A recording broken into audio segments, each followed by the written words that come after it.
has requested for weeks. This, as a bipartisan group of lawmakers are now urging colleagues to back a modified foreign aid package. The new aid package is $66 billion in funding. It includes aid for Ukraine, and it includes stricter border policies, such as restoring the Trump administration's Remain in Mexico policy for 1 year. Joining me right now is Texas Congressman, House Judiciary Committee member, and House Budget Committee member Chip Roy. Congressman, it's great to see you this morning. Thank you so much for being here. Would that be enough for you to have this aid package, money to Ukraine, stricter border policy, include Remain in Mexico, but only for 1 year? What do you think? Well, first of all, great to be on. The devil's always in the details, right? I mean, the specifics with respect to border security matter a lot. We saw when the Senate was trying to put their package together, they had border security in that as well, which was a complete failure. It was a sham. It wouldn't have done the job. And we've got a crisis at the border, as you know. And I mean, first of all, shout out to Fox and to Bill Melugin for doing the work that many other people wouldn't do to make sure the American people knew what was really going on. Finally, now you see polling showing the border is creeped into the conscience, the number one issue for every single American. It isn't Ukraine. It isn't, sending over $100 billion overseas. It's whether or not we're securing our borders. So that's where the question is what are people putting forward? And just putting back in place migrant protection protocols, that is the Remain in Mexico, that the Trump administration successfully used.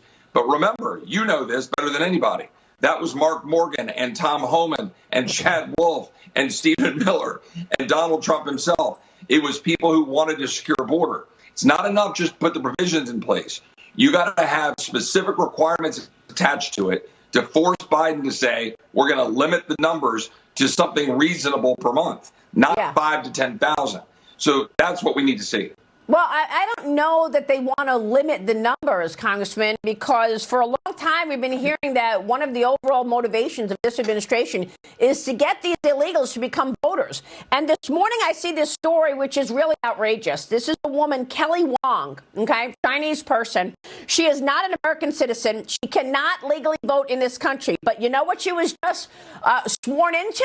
She is now on the board of the San Francisco Elections Commission. How is this possible that an illegal citizen, Kelly Wong, who cannot vote in this country, is now in charge of elections? She's on the San Francisco Elections Commission. Can you explain this?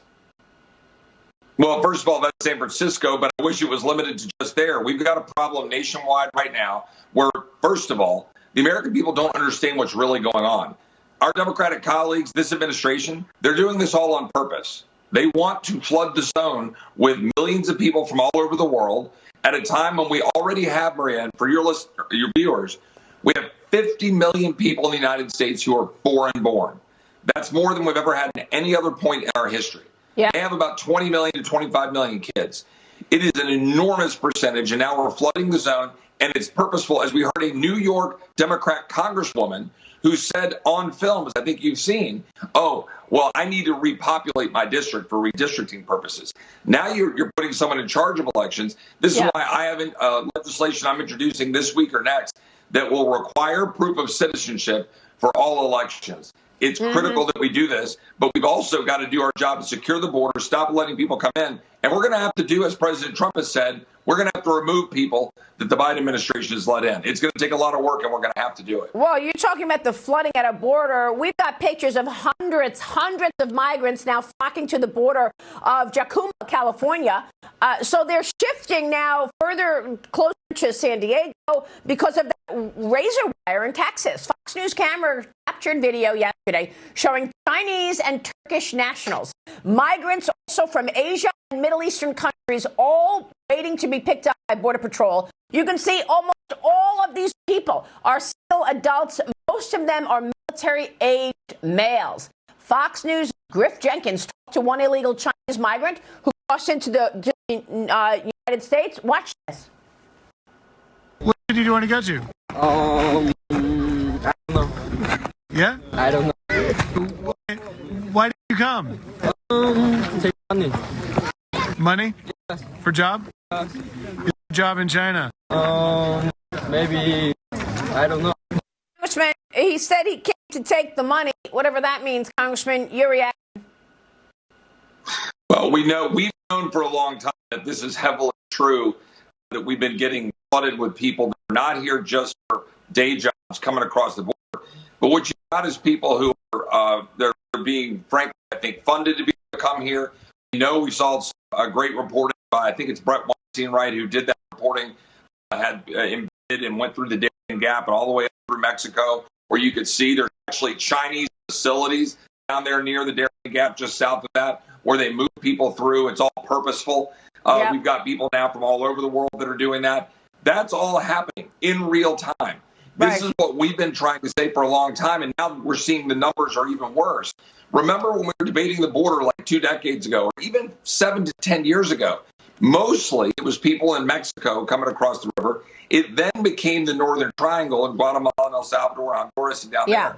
Now it's 75, 80, 85% now of these numbers are all from other places in the world, not there. Yeah. This is not just some people walking across the river.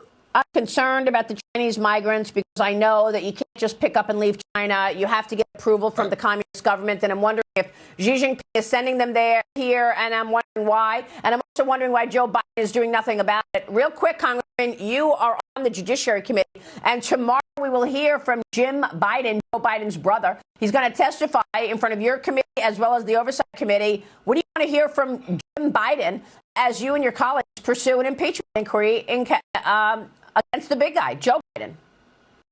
Yeah, well, that's what we've got to continue to pursue, the flow of the money, right? We know we've already had information of where Jim Biden was leveraging Joe Biden's name.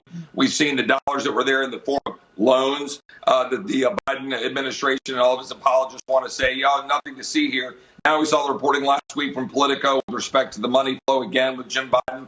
I think it was a hospital where he was trying to leverage Joe Biden's name. And, the fact here is we need to pursue the truth wherever it leads. We need to make sure the American people know the Biden family has been using their public service of Joe Biden to enrich themselves to the tune of $15, $20 million. We know that. You know that. The American people know that. Our Democratic colleagues refuse to admit it, and that's our job tomorrow, Judiciary, and I think an Oversight. All right. The Politico report, the title is Biden's brother used his name to promote a hospital chain called AmeriCorps.